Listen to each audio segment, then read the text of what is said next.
Well, let's get to know these guys real quick. So we got Lucas and Dee. Favorite ice creams?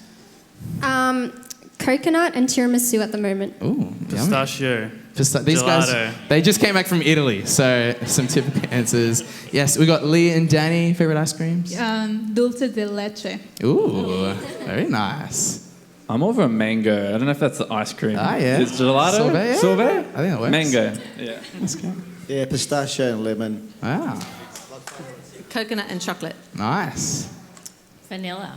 Nice. Boysenberry. No, very good. We had until we got to Christina, we had no boring flavors. But thank you, Christina. Very good, very good. Okay, so I'd also just want to encourage us with this. I mean, a bunch of these guys are different elders, deacons, and team leaders here at church. So what we're going to hear, we're probably going to hear all sorts of different perspectives. Unless something's like scripture, I think what's beautiful is that we're all growing in this journey towards, in revelation towards what God has for us in our relationships. Plus, every relationship is different. But we're probably going to have a whole bunch of different answers coming out of some of the questions you guys asked. So start blasting that number with questions. But one question that came through this morning on Instagram I thought would be cool to start us off on was a question around unity. And how on earth are we supposed to have unity when people think different from us? So how can I be united with a brother or sister or a wife or a husband or my own children if they think differently? I don't know. What does unity look like to you guys? Anyone want to jump in on that? I'll kick it off. Okay. Well, obviously, me and my wife think differently, and I'm glad we do.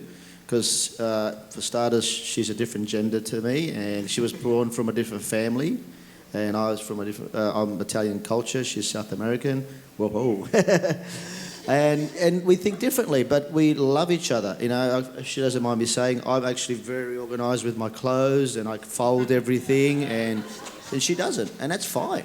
I lived with her for 31 years, and I love her to life. And I think it's great that we actually think differently. And so unity in that, yeah, absolutely. Love, it's love. I think as well, I'm sure a lot of us are familiar with the passage in Ephesians 5 where it talks about, wives submit to your husbands, husbands love your wives. But just before those verses, the verse preceding those ones says, submit to one another in reverence for Christ. So even if we have, especially in the body of believers, even if we have things that we may not agree on completely, the call for us to, unify together is not because we want to, or maybe because we think we might be right and we're just willing to let it slide. But ultimately, it comes down for our reverence for Christ, and are we willing to obey Him in this area? Very good. Mutual submission. So, I also just getting a reminder here on the radio, just to let everybody know that these questions coming through are anonymous. So don't feel afraid to ask the questions that your other half are asking when we know it's you. So feel free to ask them. Just a question around that I thought would be cool to ask is maybe what's your greatest desire for your partner to come into? Since we're talking about unity, what's one of the greatest desires you have for your partner to come into? Like maybe a revelation or a... Is this a trick question? If there's... I mean, it is a random question, but I thought it might be worth asking. Is there something that you're believing for your partner? I will not answer this one. Just one, or is there... I don't think it answers the question properly, but one of the greatest joys from being in a relationship is when you can do something that supports what they're passionate about, or when you can do something that blows wind in their sails, or take something so that they can succeed. Yeah. So I definitely enjoy that, whether it be a marriage covenant or just friendships and that. That's definitely. Awesome. I got a question for you guys actually. So maybe just coming off of that, with 4 kids, running a business, and general business of life. How do you guys keep the spirit of adventure alive, and dreaming as well, alive for you guys as a couple, and then also for your family? A spirit of adventure. Yeah. I don't know. I feel like for us it's not hard to keep on having fun and being ourselves, because we just still love hanging out and being together amidst all those things that you mentioned. We prioritise just being friends first and investing in our relationship, and just like enjoying each other and enjoying our family first before all of those responsibilities that you mentioned. And I feel like out of that, it becomes a priority because we just, still love that. And it's not hard to make that a priority when you enjoy it so much. Yeah, 100%. That's awesome. That's heaps good. Very good. Yeah. No. You did a good job. Okay, that's beautiful. No, that's cool. So you guys are like down the track. We've got Tony and Heidi. They've got a bunch of kids as well. On the other side, we've got some of them on stage. They're everywhere. On the other side of the spectrum, we've got Danny and Lee. So how long have you guys been dating for now? Officially a year last week. So very cool. We're pretty much experts now, Nice. right? That's great. So how did you guys get started on that journey?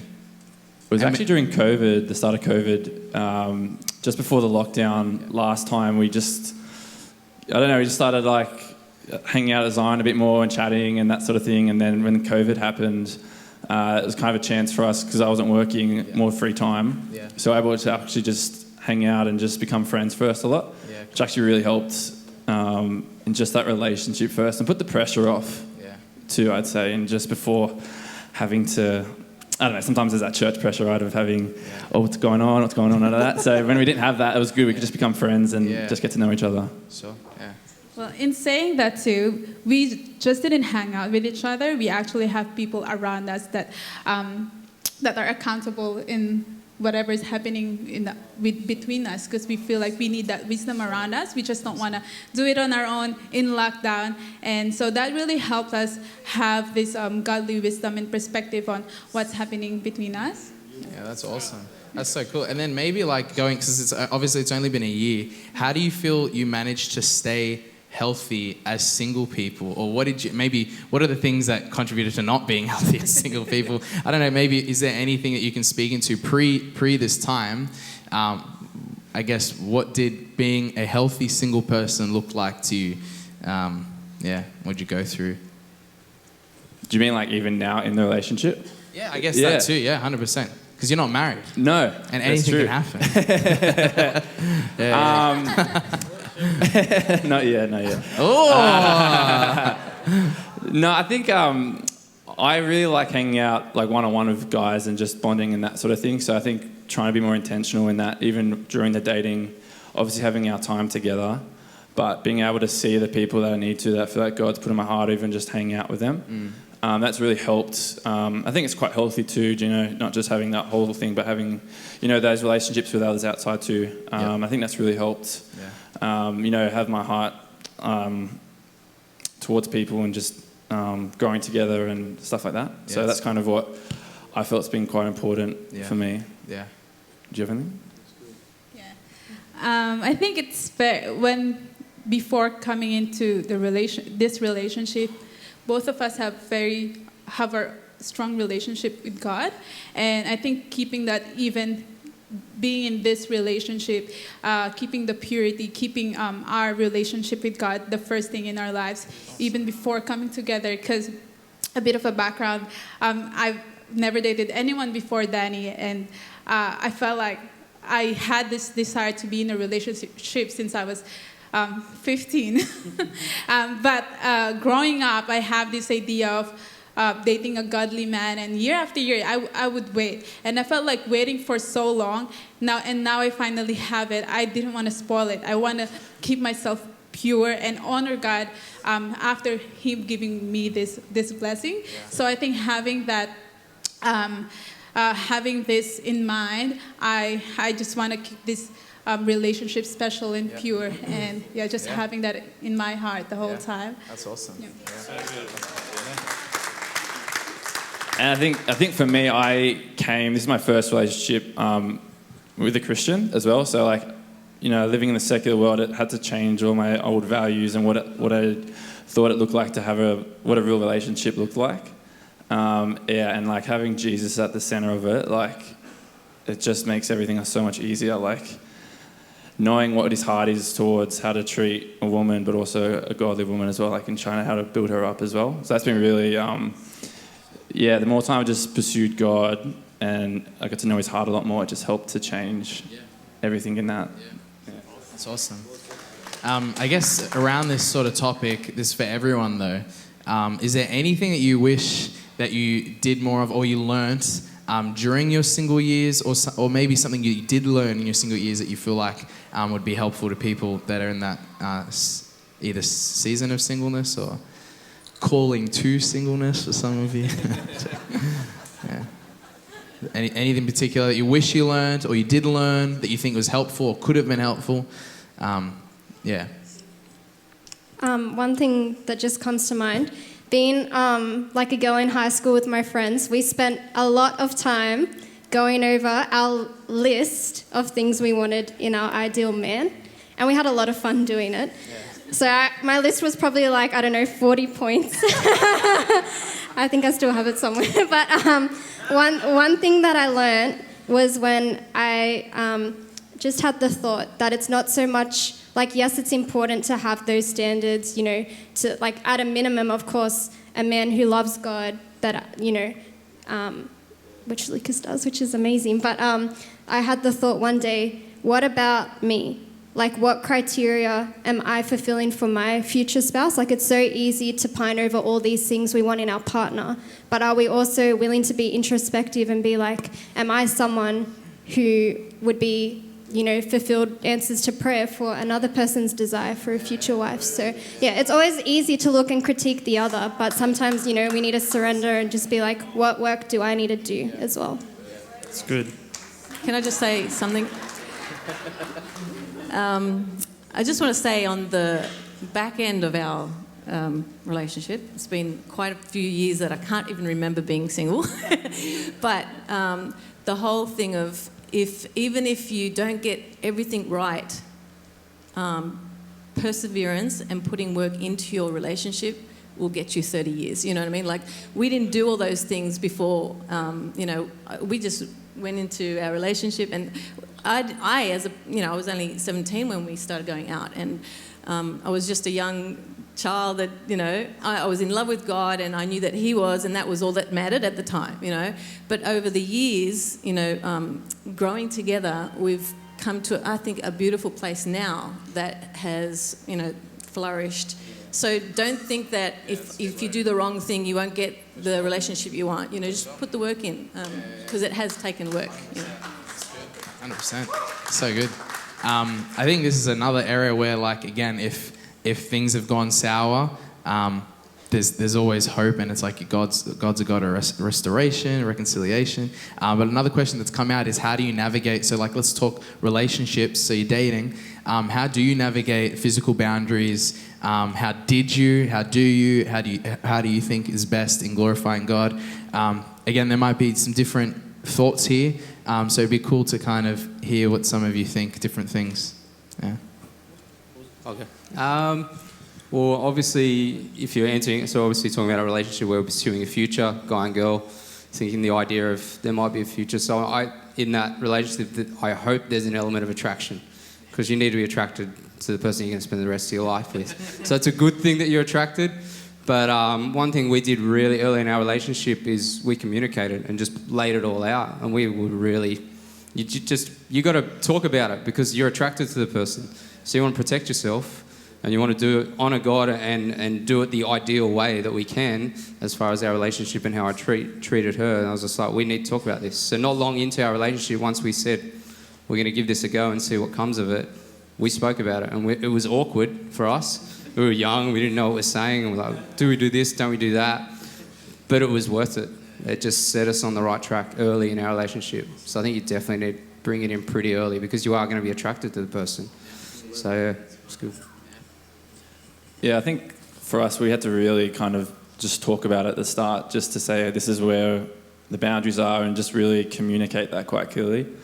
And that definitely helped. And Lee mentioned it before, having the, godly people around you as well, and you're asking them questions, or how did you do it, what worked well, what didn't work well, and then you can kind of see, okay, that's what worked well, let's try that. And I think communication, is really key. And if we don't have that, or that openness to share our vulnerabilities or things we're liking or not liking, I just feel like it hinders it, the relationship. So yeah, I think that's really kind of helped us a lot. I guess for me personally, I felt like God has always spoken to me about making my life a good testimony. I think that's something that I've held on to, and I feel like being in this relationship with Danny, I wanted to be able to tell to my children in the future that how we did it, how we stayed pure, how we honored God in our relationship. And I think that's something that I firmly believe, and I wanted to pass on to my children. And I know I can't tell them something that I didn't do myself. So that's what's helping me. How about so in this, say we've got boundaries set up, we're here to honor one another. How about when within any relationship, because there's all sorts of boundaries that you set up in any relationship, whether it's, in a dating relationship, physical boundaries, maybe emotional boundaries, but just in general, in our relationships with our friends and all of that, there's all sorts of boundaries and stuff. What happens when, like, within a relationship, there's friction, trust is broken, and someone's been hurt? What do you do to enter into, like, I don't know, some sort of reconciliation? Like, what does it look like? Let's say you've been hurt or someone's hurt you. What does that look like for you guys? Have you seen? Well, we don't know what that feels like. Of course, if trust is broken, you've got to obviously seek the Lord and ask God what He wants you to do and how He wants you to view things, and put His spectacles on. It really does help. And then the forgiveness factor, you have to forgive, and to forgive means to give before they even ask for forgiveness. Forgive, the actual word itself means to do it before. So you're not going to wait for them to repent and be sorry. I didn't like the way you said sorry, that apology is not acceptable. No, you just forgive, right, and then work it out. And you talk, like Brendan was saying. You need to be able to communicate and talk and try and see each other's point of view. And usually, 99% of the time it works out. Yeah, we're still here 31 years later. Awesome. Thanks. I'd say, it's all about your relationship with God. So and the Bible talks about if you have an issue with a brother or a friend and you go to God and you're bringing your gift of worship, God actually says, go deal with that situation first. So it depends on if you're the one who's done the wrong or if you've both done the wrong. But if you can be the person to be quick to forgive or quick to ask for forgiveness, then that's really that's the test that you can do of yourself before you do of someone else. Take the log out of your own eye before you try and fix the other person. Yeah. But if you're looking at it like your relationship with God, you can't even go a day without fixing this issue because you can't get a day.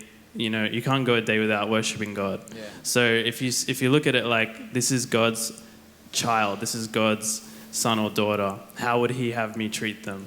Yeah. Then it's easy to be like, okay, whatever I'm holding, this grudge, whatever it is, I'm just going to forgive, and I'm going to be the person to be the first to do it. Sure. So, that's awesome. That's heaps good. I would also say, with issues of being hurt and disagreeing about stuff, that having really high standards that kind of isn't the norm and doesn't really happen that often. It prepares you to just deal with it and just not let things like that go on and on. When you have that standard of we're not going to let tension be between us for minutes or even hours at all. That's not the norm in our relationship. So just fixing things quickly and not having that habit or type of relationship where things get between you often, I don't think you can. It would be better to expect that to not happen, and have that standard that you deal with things quickly and just expect that tension doesn't last very long at all. Of course. Yeah. That's awesome. I think as well, if my hands are shaking only because I was holding my granddaughter and she's so heavy, my muscles. It's not because I'm nervous, I'm sorry. So if we fill ourselves up with the Lord and we are viewing life through His eyes, I think the thing that will help in any relationship, husband and wife, or even friendship, is seeing the other person through God's eyes and seeing the situation. You know, some people internalize a lot of things, and they might be, I don't know, grumpy because of their own issues, not because of you. And sometimes you might take it, oh, they're upset with me, and then you're making this thing up in your mind. And so if you can just stop all of that and just think that maybe they're going through something of their own, and let me just pray for them, you know, and it won't be such a thing that you think, I'm offended by what's been happening, you know, and then the relationship breaks up. So yes, starting there, sorry, my hands are so shaky, is, what I would do, you know, yeah. It's awesome. It's the presence of the Lord. Just to get a little mushy, what's something you really love about your partner at the moment? How long do we have? We're putting everybody on the spot. Just one of the things. Obviously, there's something that everyone loves. There's probably one amazing thing, but what's one of the things that you love? Just one that I was thinking about recently is Lucas is really unwavering in his convictions. Awesome. That's cool. Dee's beautiful. That's awesome. Very good. I think Danny loves well, using the Bible's definition of love. And I could easily replace the 1 Corinthians 13, Daniel is kind, Daniel is patient. I know it's more than one, but he really does love well. Yeah. I love about Lee her just caring nature. She's got such a mother's heart in her already, but she's just caring to me and even my family as well. Just how she's just gone in there and just gotten herself and all that family stuff. So that's what I love about her. That's cool. Yeah. Not only is my wife beautiful on the outside, but she's beautiful on the inside. She has a beautiful spirit, and I love her selfless attitude. And and I love Tony's confidence and his persistence in life. Yeah. Very good. We're recording. I think it's pretty impressive that Brendan juggles lots of things but has really solid priorities and keeps all the good things first. I think I give Christina plenty of reasons to be annoyed at me, but she's just her love and her patience, and I think she does well. That's great. Hey, this is a bit of a spicier question. And obviously not everybody in the room that's single is looking to get into a relationship. But someone's asked the crew here, what do you think could be some of the things that are keeping single people single? So someone looking to get into a relationship, is there anything that you can say or bring some sort of wisdom that might be helpful? I'd say sometimes if we're too desperate for something, it's not really attractive. But when you get secure in yourself, you get secure in God, God brings things to you. So you don't have to be seeking out. I think there's a picture of people praying for their husband or wife to come. I feel like God's more just seek after me and I'll bring things to you in my time. That's cool. It's kind of the same. It's are you wanting a relationship because you just are wanting a relationship for the sake of it, or is it more for the future-wise? If you're more like what Luke was saying, if you're secure in your identity and trusting God that something's going to come as well, knowing that it'll eventuate and something will happen to it. But sometimes, I think I was in times of my own strength, I was just desperate for a relationship because I felt lonely and I just wanted to find someone, and then I would try and probably do it in my own strength. But trusting God, that someone is there for me, that will be there in there. I just want to say, similar to what Dee was saying about look internally, look at yourself and make sure that you are ready for a relationship as well, and also don't have these expectations where you have already envisioned who you're going to be with, because most of the time it's not what you think, you know. And you can just see on this stage here, probably no one would have been coupled, you know, by the status quo, if you know what I mean. It's just be open. Be open to God's leading, and then He'll lead you to that person that you connect with, and then your life partner will be there. If you just make sure you just have that open mind and it's good to have high expectations, but it's the type of expectations that we have, the type of person. I mean, Heidi met all my expectations. I didn't even know I needed her. You know what I mean? She met them all, and God knows our heart better than you know your heart. That's what I'm trying to say, yeah. One thing that's a little, I don't know if it's going to be a little left field, but I think especially like from a Christian point of view, like there's a big emphasis on your calling, your direction, what's my purpose in life. They're all very valid questions, but Paul goes on to say, I think it's in Corinthians, where he talks about like, better you don't get married, because he knows that how important marriage is, and if you enter into that covenant, it becomes more important. Becomes more important than your calling. It's like the ultimate covenant you can make on this earth. Obviously outside our Father. So like, we look for someone that, you know, suits my calling or suits my direction. Me personally, I disagree with that. I think that's great, but you got to look for someone that in 30 years' time you can sit on a stage and say, you know, we're still in this covenant. And for me, it's like all I wanted was someone that I could have a really good time with, and I was attracted to, because I knew that would see me through and keep me on that. I know it's a little alternate, but I just think like find someone that you can companion for the rest of your life is the ultimate. Like, don't be looking for the ultimate. You know, I mean, if you're thinking that way, preacher Daniel or preacher, you know, like all this, or someone that's just look for someone that you can companion for the rest of your life. If that makes sense. Obviously there's a large sort of demographic of people that have gone through divorce, you know, whether it's abuse in relationships, broken trust, all that sort of stuff. It'd be cool, like, I mean, there's no one on stage has been divorced, but I think, like, I mean, Jesus speaks into marriage, and He was never married. He speaks into parenting, and I just feel like it'd be cool to hear if there's anything that you guys can share on some of this stuff. One thing I thought would be cool to open up is, like, what do you think restoration can look like for someone that's gone through an abusive relationship, there's broken trust, and it's ended in divorce? What do you think restoration can look like for that? That's a tough question.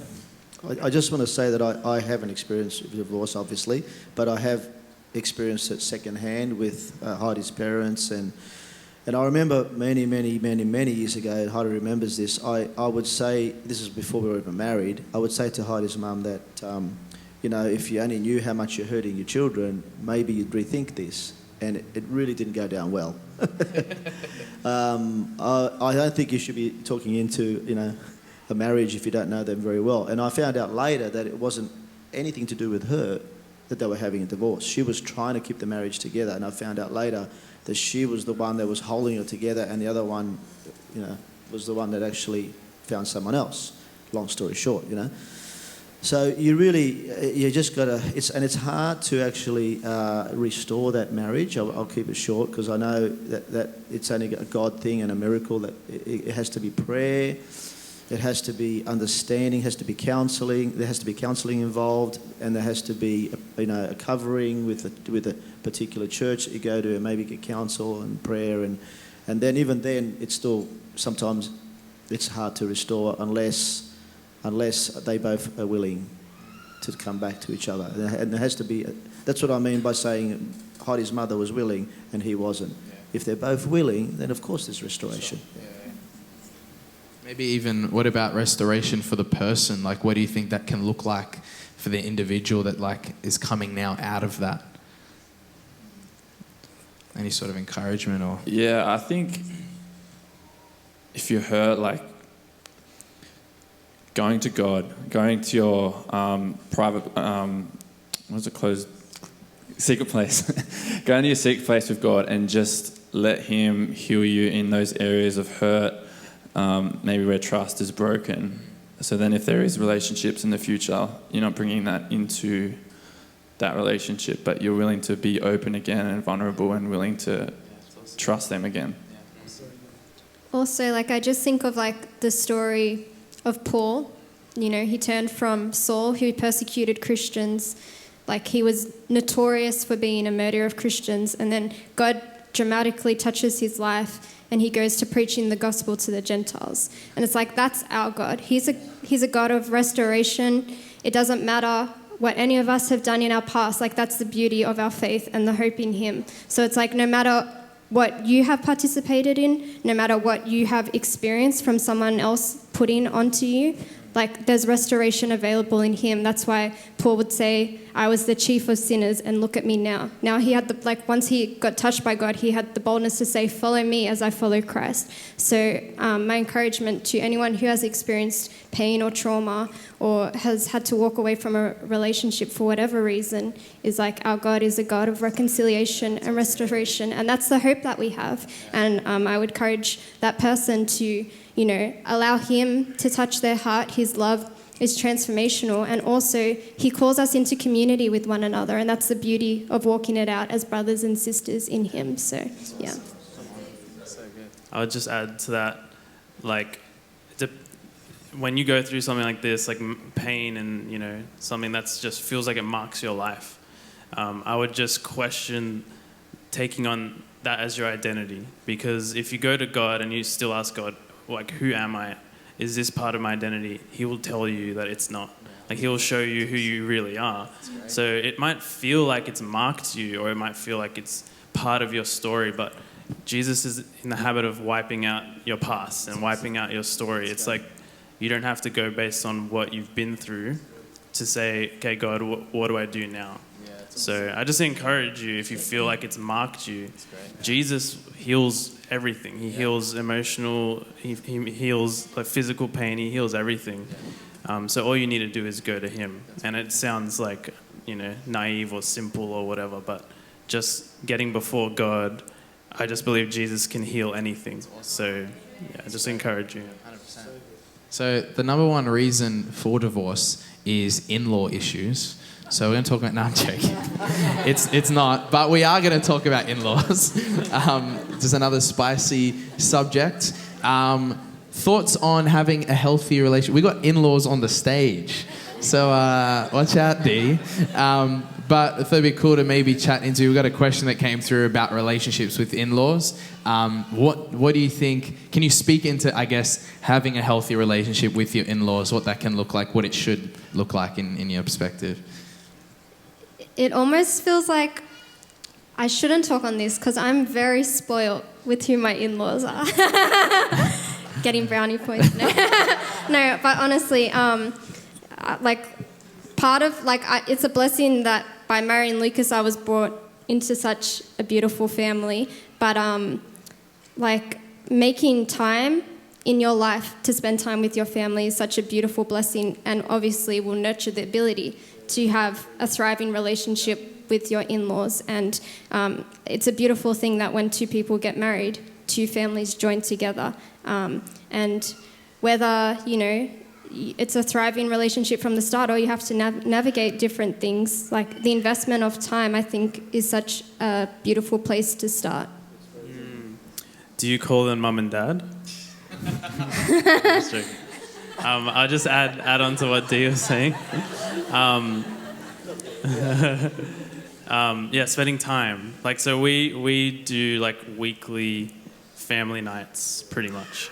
And I think it's super important because if you don't make the time to actually build a relationship, it's not just some artificial relationship because Dee's family is her family. I'm not close to them until I get to know them and until I, you know, put effort in. So obviously, like, looking up to them, respecting your in-laws and like asking them about their life, their story, but yeah, just making time. I guess for me it's quite different. I'm coming from a different culture. My family's in the Philippines and Danny's family's here, and I think like Dee, I'm very blessed to have future in-laws that who love me, who just accepted me like their own daughter. Tim.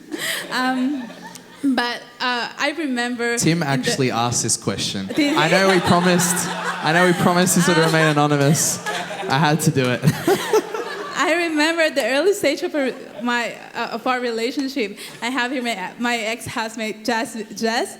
I said, I don't know how it's gonna look like because they're from different culture. They're very different. But I remember her telling me that you might have different cultures, you might have different ways on doing things, but you have your common denominator, which is your faith. And honestly, it's been really great how they embrace me and how that one common denominator, which is the same value that we have in Christ, really helped in being with them and having this relationship with them now.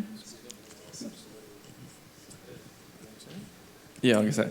Well, it's interesting for me because obviously there's a culture difference, and Lee's parents are from the Philippines, so I haven't actually seen them face to face. It's all like over Zooms, and the English is very broken. So it's something, I think when I'll be able to go there and see them more as well, we can be able to connect and do that. But even like trying to embrace a new culture, like I have to call them, this was a new one for me, but I had to call them Tita and Tito.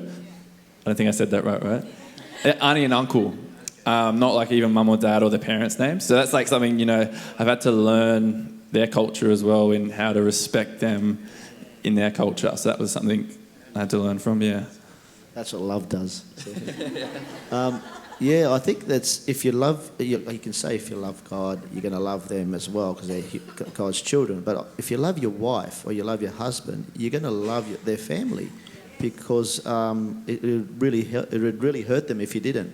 And also, I encourage Heidi to spend time with the in-laws. We encourage that. We actually, she encourages, when my parents were around, we used to spend time with my parents and Heidi. And so it's just if you love your partner, you would obviously love their family as well because like Dee was saying, two families come together and it's not, you don't lose a daughter or a son, you actually gain more children, And that's, and I'm so proud to be your father-in-law. I really am, yeah.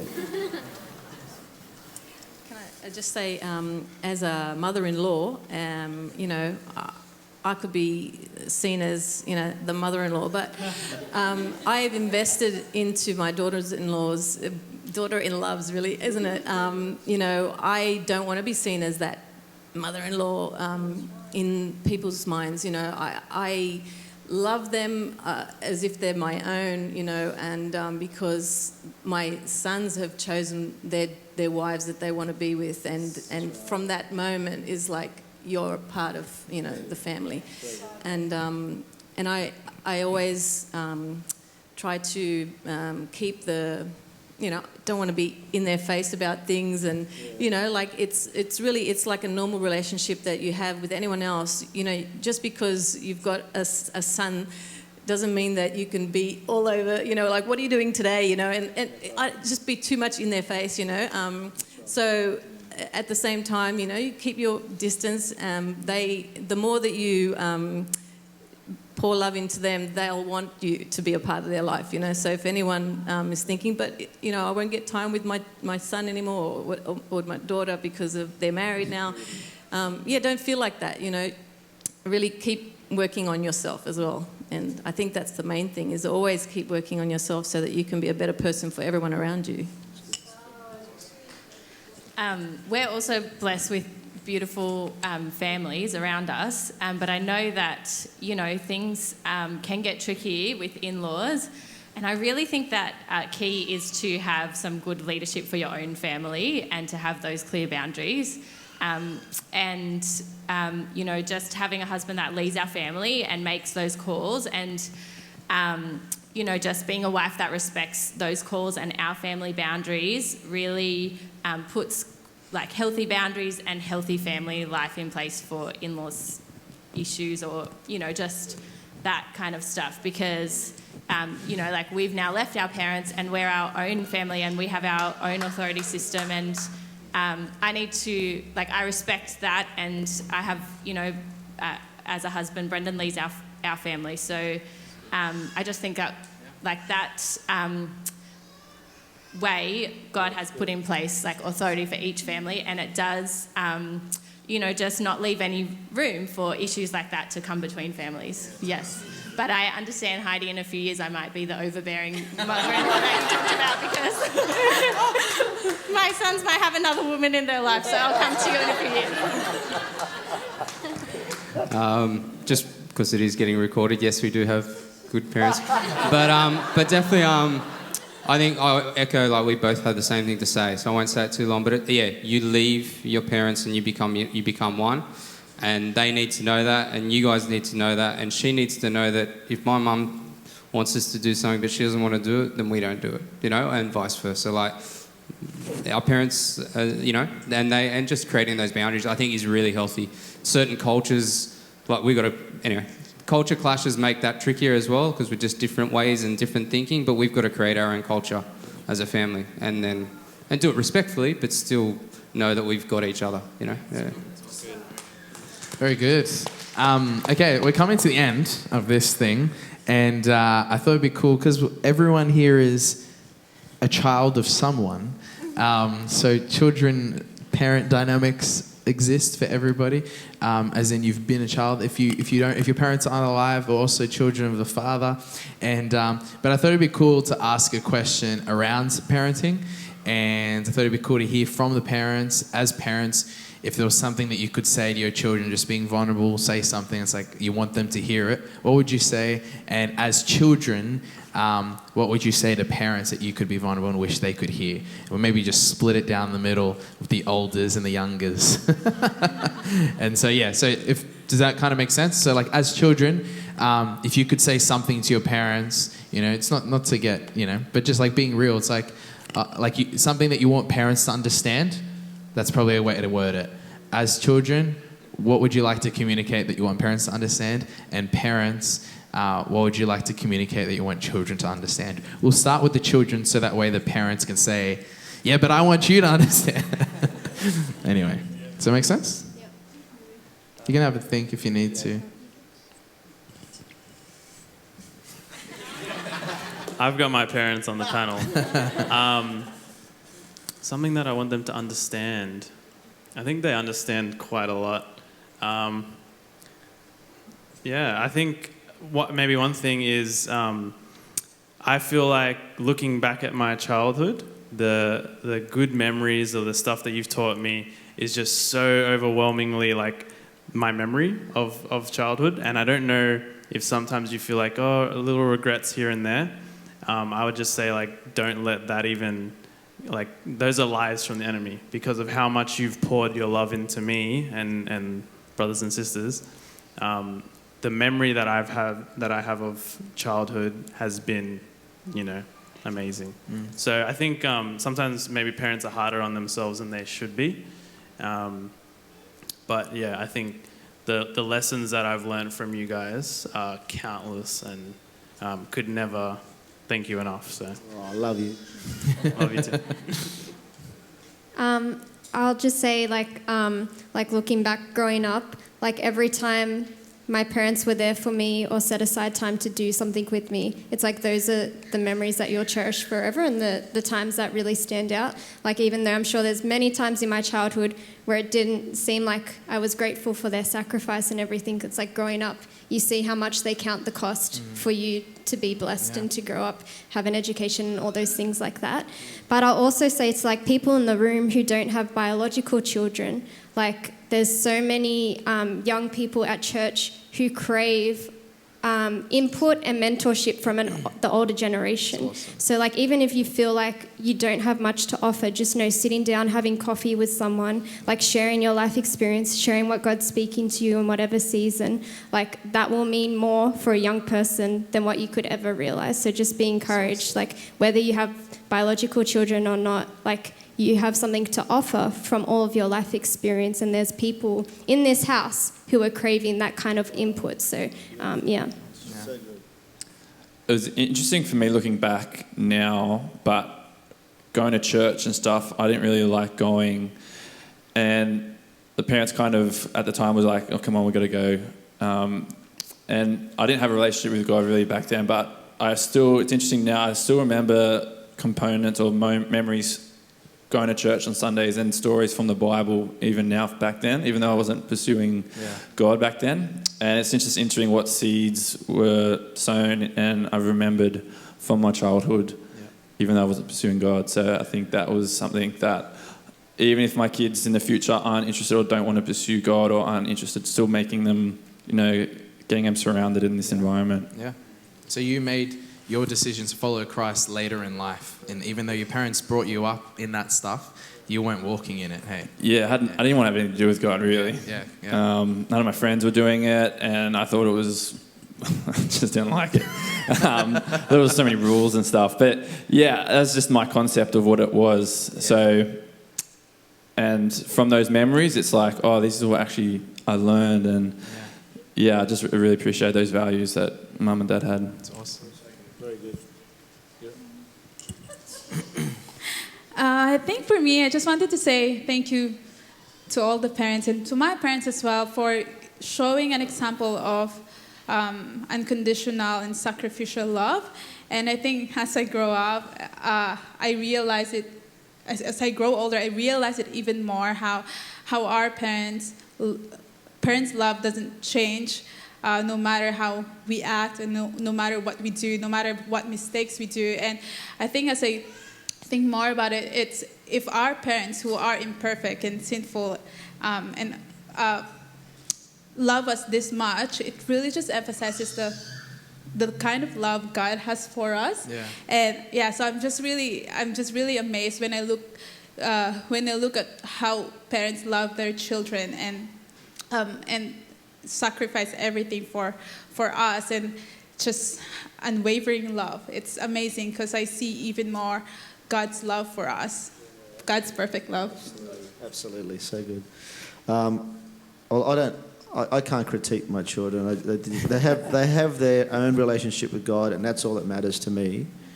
But isn't it wonderful how God created family in this beautiful way where they look like you?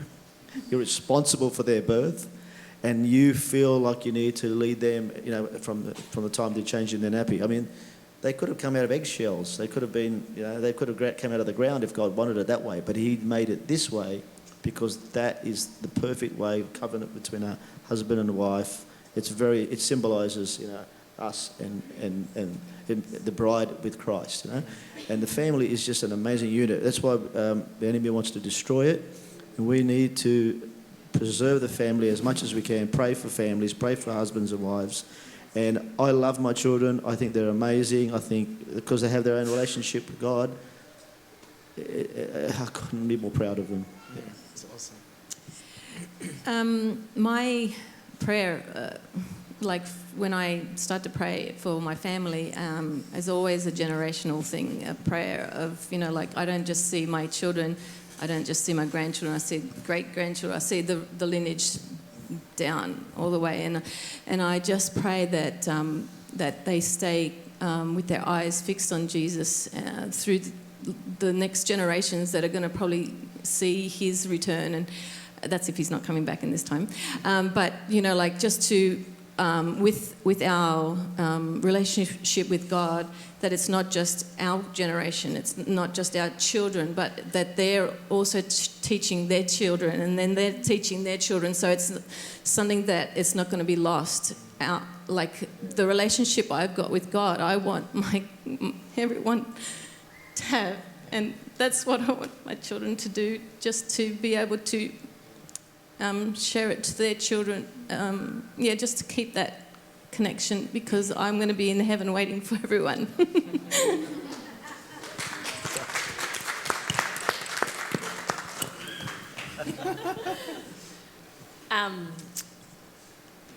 So you want us to say something about our children? It doesn't have to be about your children. Okay. So as parents, something that you wish children, or you want children to know. I don't know.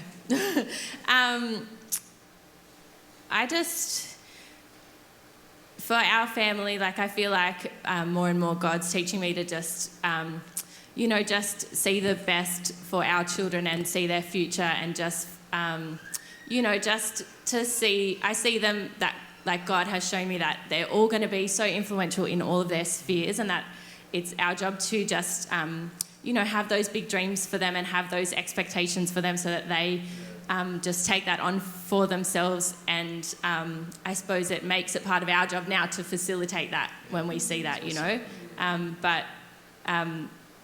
just being at our stage of like family life, it's all consuming and sometimes like such thankless work when you have little kids, but I feel like our culture doesn't value the love and service and, just like how important family life is. I feel like people just, maybe in the world, we don't prioritise that and think about that anymore.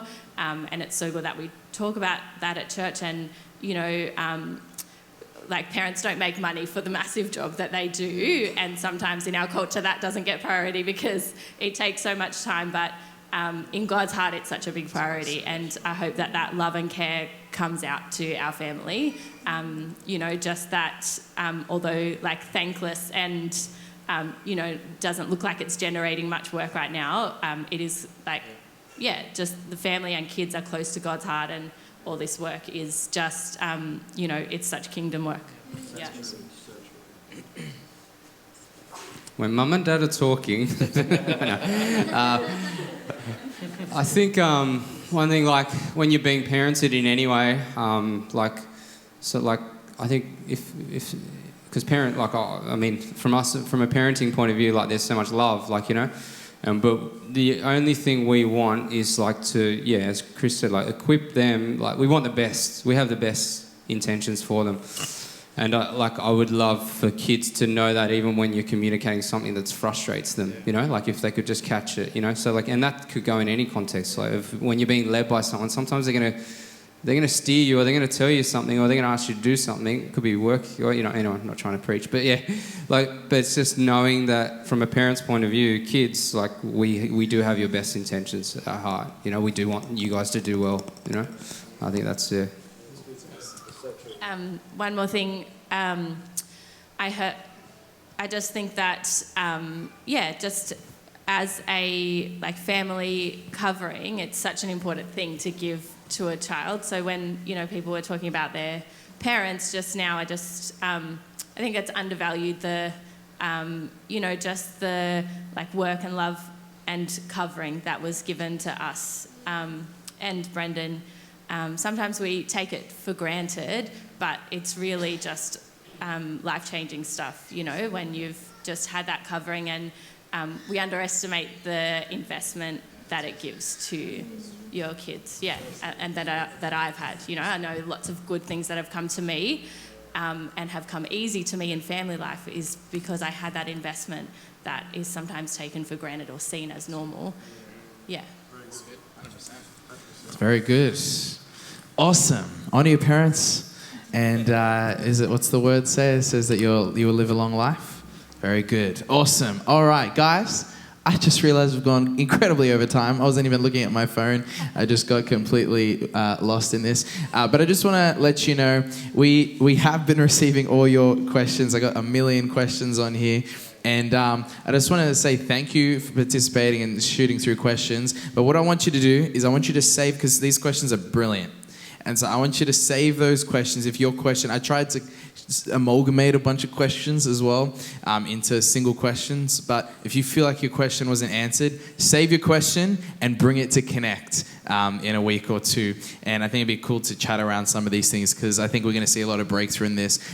We know that the word says that the world will know us by our love for one another. So this is actually key. This is like a sort of foundational principle for us to be who God's called us to be as a church. Amen? All right, I'm going to pray for us, and then I'm going to release all of us. Father, we thank you that you give us such a beautiful example of a relationship with you as a heavenly Father, and also as the groom in the bride and the bridegroom, a relationship that you have with your church. And Father, we just pray that you would continue to show us your ways. Father, we pray that indeed we would be known by our love for one another. And I just pray that love would prevail in this community, in this place, that there would be such love, such forgiveness, such honor that just bubbles out of this place.